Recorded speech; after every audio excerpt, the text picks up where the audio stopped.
វីដេអូនេះគឺខ្ញុំសូមផ្ញើជូនទៅកាន់ម្ចាស់សំណេរគឺលោកសុកលូអភិបាលខេត្តបាត់ដំបង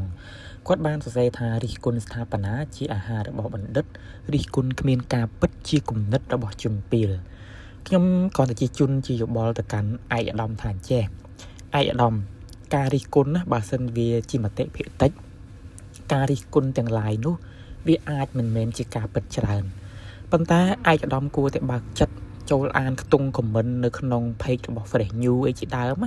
គឺប្រជាជនច្រើនខ្លាំងមែនទែនដែលបញ្ចេញសារមិនពេញចិត្តទៅនឹងការដឹកនាំរបស់ឯកឧត្តមជាពិសេសពាក់ព័ន្ធជាមួយនឹងបញ្ហាផ្លូវថ្នល់ដែលរលាកដែលដីហុយសង្ឃថាចូលសួតប្រជាជនណាអញ្ចឹងឯកឧត្តមគួរតែបើកចិត្តទទួលយកនៅការរិះគន់ទាំងអស់ហ្នឹងហើយមួយវិញទៀតខ្ញុំសូមជូនជាមតិទៅកាន់ឯកឧត្តមថាឯកឧត្តមគប្បីប្រើប្រាស់ពាក្យឲ្យបានត្រឹមត្រូវពីព្រោះពាក្យថាប្រជាជនពាក្យថាពលរដ្ឋឯកឧត្តម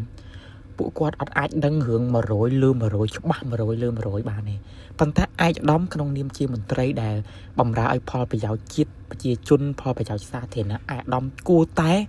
ចេះធ្វើការបែបសហវិមជ្ឈការនៅក្នុងការពិភាក្សាជាមួយមន្ត្រីពាក់ព័ន្ធក្នុងខេត្តរបស់ឯកឧត្តមថាតើនៅពេលដែលប្រជាជនប្រតិកម្មបែបហ្នឹងតើក្នុងនាមឯកឧត្តមជាអភិបាលខេត្តក្នុងជាថ្នាក់ដឹកនាំខេត្តមួយទាំងមូលគួរប្រតិកម្មនិងឆ្លើយតបបែបណាចំពោះមហាជនដើម្បីឲ្យពួកគាត់បានយល់អំពីស្ថានភាពជាក់ស្ដែងដែលអាដាមមិនអាចទាន់មានលទ្ធភាពក្នុងការបំពេញតម្រូវការដែលប្រជាជនចង់បាននេះទើបជាអ្វីមួយដែលប្រជាជនចង់ឃើញមន្ត្រីនៅក្នុងប្រទេសអនុវត្តនៅផែនការទាំងអស់ហ្នឹងដើម្បីជាការលើកស្ទួយមុខមាត់ដល់រដ្ឋាភិបាលដល់មេរបស់អាដាមដោយលោកហ៊ុនម៉ាណែតអីជាដើមគាត់ក៏ចង់ឃើញបែបហ្នឹងដែរអញ្ចឹងបើសិនជាអាដាមទៅសេតាមកំហឹងអាដាមទៅសេតាមការនឹកឃើញដោយអាដាមប្រជាជនសាមញ្ញតែទេអាដាមគួរតែលាលែងពីតំណែងទៅក៏មិនខុសដែរណាបាទអញ្ចឹងដូចខ្ញុំលើកមិនអញ្ចឹងថា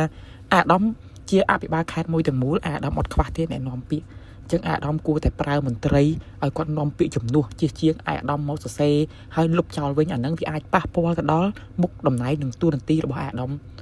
ផងក៏ថាបានដែរពីព្រោះបច្ចុប្បន្ននេះអំណាចនៅក្នុងបណ្ដាញសង្គមអំណាចរបស់មហាជនគឺធំធេងខ្លាំងអាចធ្វើឲ្យមន្ត្រីមួយចំនួនរង្គោះរង្គើពីអំណាចច្រើនណាស់បាទជាក់ស្ដែងយើងបានឃើញកន្លងមកហើយបាទអរគុណ